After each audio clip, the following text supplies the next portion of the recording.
Kristie, I do understand you're on hold. Please press *6 to unmute yourself.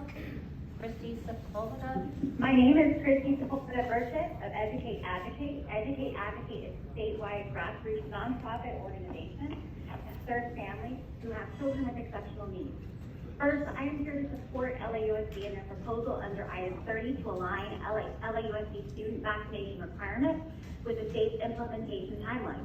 When and if the state implements a student COVID vaccination requirement, LAUSD needs to continue to stay aligned with the state standards, allowing students to have a personal belief exemption and in-person education. In addition, when and if that time comes, students on an IEP are to continue to receive their in-person education services and supports regardless of their vaccine status.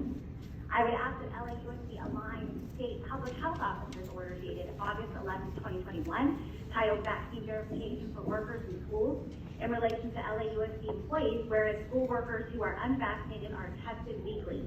I would like to address the issue of COVID testing of the LAUSD student population.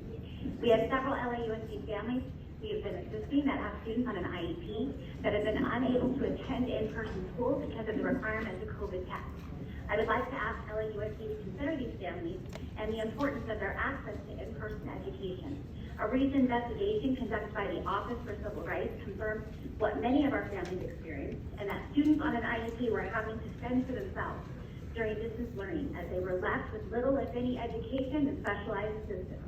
Even today, several of our families whose students on an IEP cannot COVID test are required to do so in order to attend in-person schooling in LAUSD, and they're being left to fend for themselves. Currently, LAUSD tests each student and staff weekly.